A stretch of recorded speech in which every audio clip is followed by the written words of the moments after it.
70% of the people who govern this country are from the northern part of the country. But if you want to see hunger, starvation, and any other thing, it's from the north. Why? We are the major problem. But our people doesn't want us to be speaking the truth. And that is why we continue to somersault in this kind of issue. So please, me, I am on the opinion, 2027, let's give Igbo a chance. Because I strongly believe, in fact, I am enthusiastically strong believe that the Igbos can be able to handle this country's affairs because they have economic infrastructure to fix this country. Look at what is happening today. Look at what is happening today. In fact, on a daily basis, on our television screen, what you see, they are sad news. They are sad news. There is no single thing, no opportunity that has not been given to the northern part of the countries, but they have not been utilizing it appropriately. So please, let's give Igbo a chance. That is my opinion. Let's give Igbo a chance. I strongly believe Igbo can be able to handle this country economy. Let's give Igbo a chance. That is my opinion. Me, I'm speaking my opinion. And because I'm saying we should give Igbo a chance, let's keep our differences aside. Let's keep the issue of ethnicity aside. Let's keep the issue of religion aside. Let's keep any selfish ambition aside and equally try the Igbos.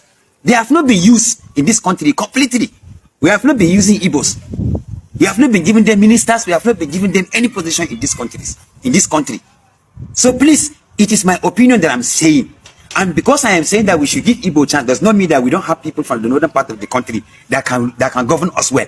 But I am saying we should give the Igbo. Let them equally try their own luck. Let them try their best. Me, I strongly believe they will make it. And they can make this country to be a better place. That is my opinion. You see, in every nonsense, there is sense. Oh, yes. You know, oftentimes we talk negatively about the people from the north.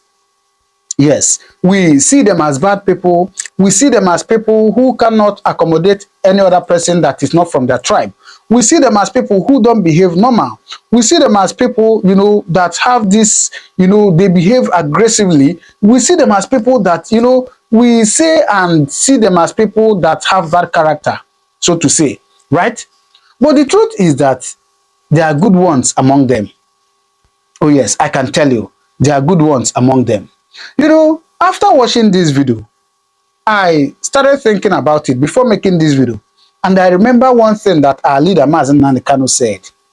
And he said that the Fulanis has so corrupt the Hausas that today, the Hausas are bearing the consequences of what the Fulanis are doing. The mayhems the Fulanis are doing, the Hausas are bearing, you know, the consequences. You know that popular saying in Igbo that Nande mechanic ekwezi malunde bundala. Oh yes, there are good Hausa people. I know that for sure. And if you see a correct Hausa man, he will tell you that he's not Fulani. Oh yes, he will tell you that he's not Fulani. So in this video, I want you to take a little time, please. Just take a little time and watch this video and hear what they say.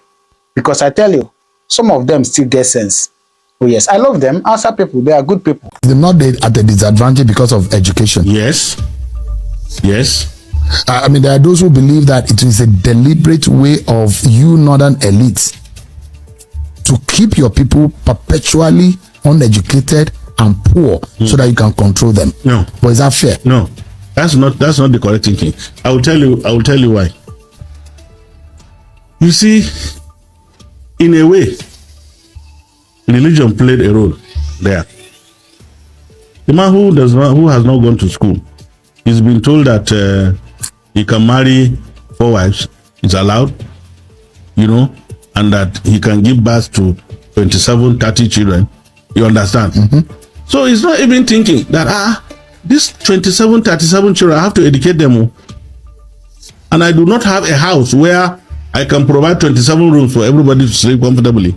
So that is not correct. I think what is happening is that because of deficit of education, maybe, and I hope I'm wrong, maybe the leaders did not put in place what was reasonably necessary to accommodate that dislocation for the purpose of educating the populace.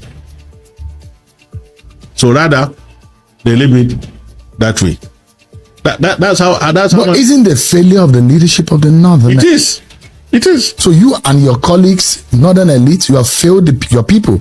Well, I will enter a plea of not guilty to that charge, in the sense that, have we been given the opportunity, for example, to occupy, you understand, positions from which we can generate policies that will address these issues?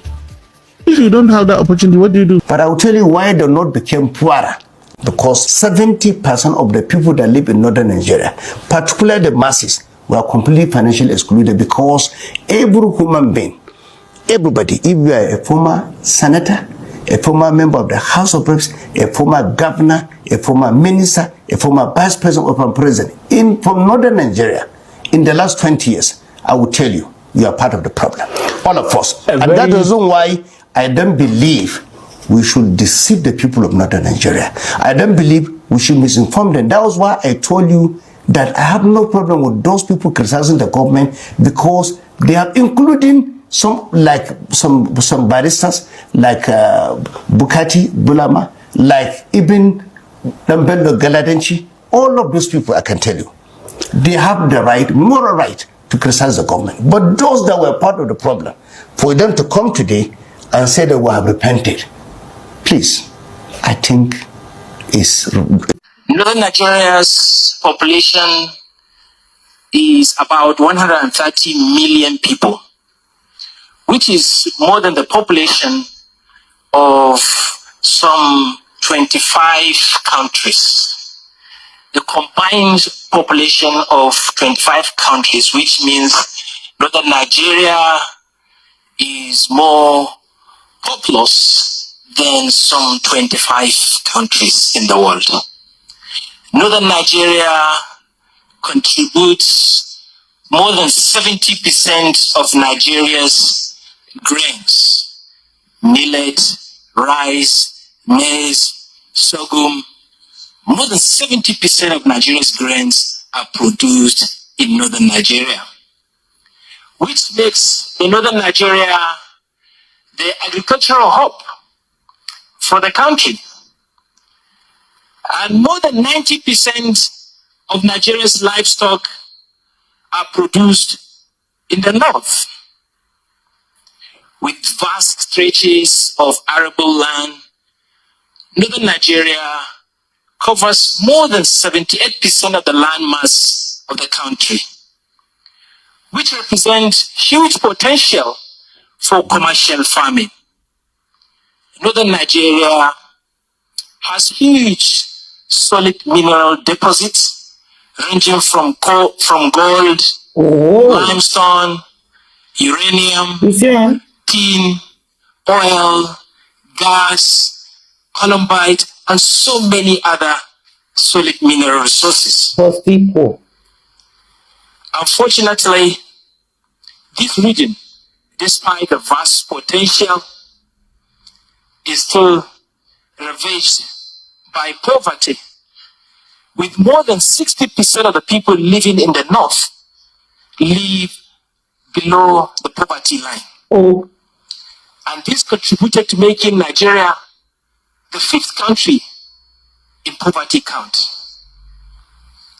More than 80% of the counted 20 million children out of school are from northern Nigeria.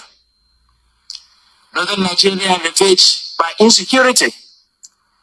In just 1 year, from 2023 to 2024, more than 600 people were killed. If you remember the massacre, the killings in Rwanda, there were just 800,000 people.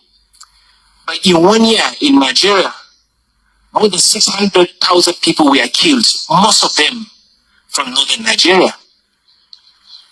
More than 2 million people were kidnapped in just 1 year. Most of this happened in northern Nigeria. With trillions of naira being spent to tackle insecurity, insecurity still lingers in northern Nigeria. In Katsina, that we had a president who is from there. That is the failing of us northerners. We need to look at ourselves. And now here we are. We have a leadership, we have a vice president number 2 who is from the north. We have a Speaker of the House who is number 4, who is from the north. We have an SGF who is from the north. We have the senior most military officer who is from the north. We have all the ministers of defense from the north. We have the minister of police from the north. We have the national security advisor from the north. President Bola Ahmed Tinubu will look at us and say, you guys have no excuse not to bring peace to your land.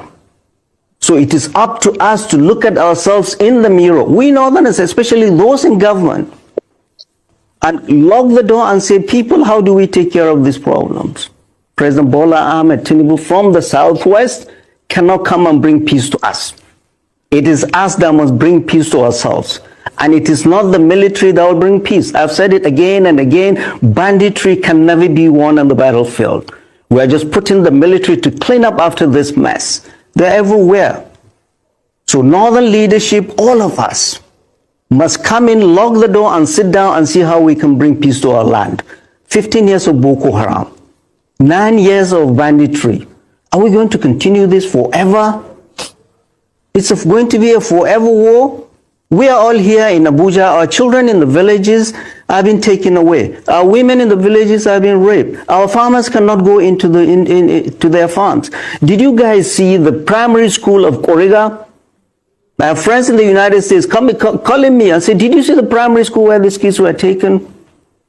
Blown roof, nothing there. Well, this is the leadership of the North that fuels all of this. And we're looking elsewhere. We're blaming somebody else. No. Leaders of the North, those in government and out of government, it's time for us to look ourselves in the face and say, we have failed our people, we need to do better. The military cannot bring peace to ourselves. None. We must all get involved and stop this nonsense, this Boko Haram, this banditry that has pauperized our people, that has pillaged our land. Our people cannot go to farm, and we're expecting the military to throw drones and bring peace to us. No. It is us that will bring peace to ourselves. And that is what Sheikh Gumi is saying. We have to all get involved, look at the global peace, and see how we can bring peace to ourselves. Peace will never come from Abuja or the military. It has to come from us, we the people that live there. And those in government, you're in government for a purpose. You're not in government to be going around in Abuja in big black SUVs and overstretched Barbarigas. Thank you. Bring peace to your land. Yes. For goodness sake. Yes, sir. I would like to... Thank you. Thank you, sir. All right, so you have seen it. What do you think? Please do well to drop your comment on the comment section what you think. All right, I'll see you in my next video. Thank you very much and God bless you.